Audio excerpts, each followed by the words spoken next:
High বন্ধুরা, কেমন আছেন? আশা করি সবাই ভালো আছেন, আমিও ভালো আছি। আজকে আমরা যাবো পাবনা, থাকবে না কোনো ভাবনা। যেতে যেতে কথা হবে আর জানাবো পরিস্থিতি কি হয়। চলেন যাওয়া যাক।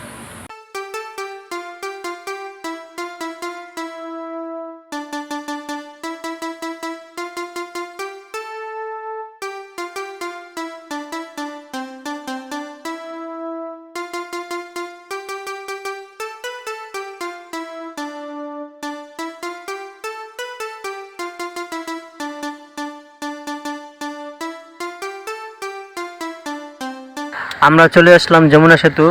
ব্রিজটা পার হওয়ার আগে সবাইকে একটু সাবধান করতে চাই। ব্রিজটা আসলে ভাই একটু সাবধানতার সাথে পার হবেন, কারণ রাস্তাটা খুবই চিপা। একটা গাড়ি গেলে আরেকটা গাড়ি কিন্তু পাস হয় না।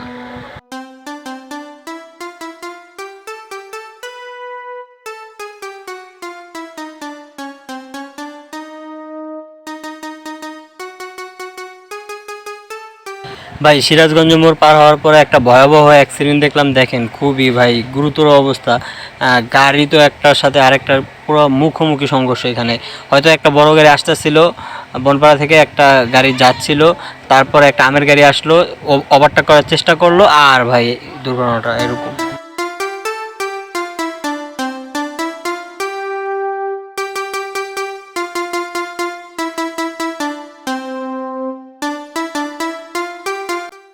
এখানে প্রচুর পরিমাণ তেলের গাড়ি, সম্ভবত এখান থেকে আশেপাশের জেলায় তেল সরবরাহ করানো হয়।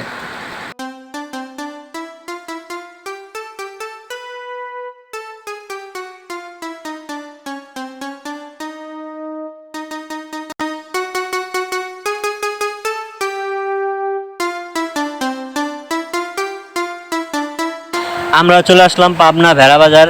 এখানে দেখেন মানুষ খুবই ব্যস্ততার মধ্য দিয়ে জীবন পরিচালনা করছে, কারণ দেখেন মানুষ প্রচুর পরিমাণ আসছে বাজারে, হাট বাজার করতে। হয়তো সাপ্তাহিক নাকি সেটা সঠিক আমরা জানি না।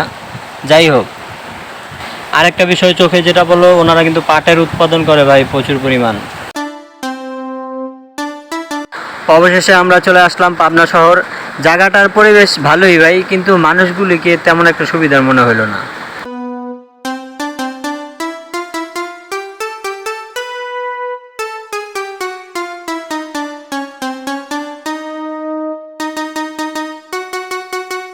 সামনে দেখতে পাচ্ছি পাবনা মেডিকেল কলেজ।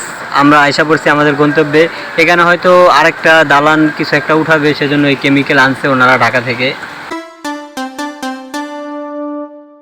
ঢাকা থেকে যেভাবে যাবেন, গাবতলী থেকে সোজা নবীনগর, নবীনগর থেকে ডানে চন্দ্রা, চন্দ্রা থেকে বামে টাঙ্গাইল, তারপর যমুনা, যমুনার পর সিরাজগঞ্জ, সিরাজগঞ্জের বামে ভেড়া, ভেড়ার ডানে পাবনা। যদি এভাবে না যেতে চান তাহলে সিরাজগঞ্জ, সিরাজগঞ্জ থেকে তারপর শামকরিয়া চৌরাস্তা থেকে বামে টেবুনিয়া চত্বর দিয়ে পাবনা।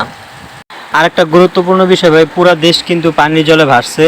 আর এই পাবনা 22-23 তারিখে 2 দিন টানা বৃষ্টি, প্রচুর পরিমাণ, অনেক বৃষ্টি দেখতে পাচ্ছেন। কালকে রাত্রে তো প্রচুর পরিমাণ বৃষ্টি হয়েছে। আমরা যেখানে ছিলাম, টিনের একটা ঘর, যেই শব্দ হয়েছে ঘরটায়, রাতে আমরা ঘুমাইতে পারি নাই। আর যেই পরিমাণ বজ্রপাত হচ্ছিল ভাই, খুবই ভয়াবহ অবস্থা। বন্ধুরা, এখানে কিন্তু লিচু গাছের সংখ্যা প্রচুর পরিমাণ। যদি আমরা লিচু সিজনে আসতাম তাহলে হয়তো কিছু খাইয়া যেতে পারতাম এবং নিয়ে যেতে পারতাম। আজকে পর্ব এই পর্যন্তই, দেখা হবে পরবর্তী পর্বে। সে পর্যন্ত সবাই ভালো থাকবেন, সুস্থ থাকবেন। আর যদি আমাদের পর্ব ভালো লাগে তাহলে আমাদের সাথে থাকুন, আমাদের পেজ ফলো দিয়ে ইউটিউবটাকে সাবস্ক্রাইব করে দিন ভাই। এত কষ্ট করে এতটুকু তো পাই ভাই।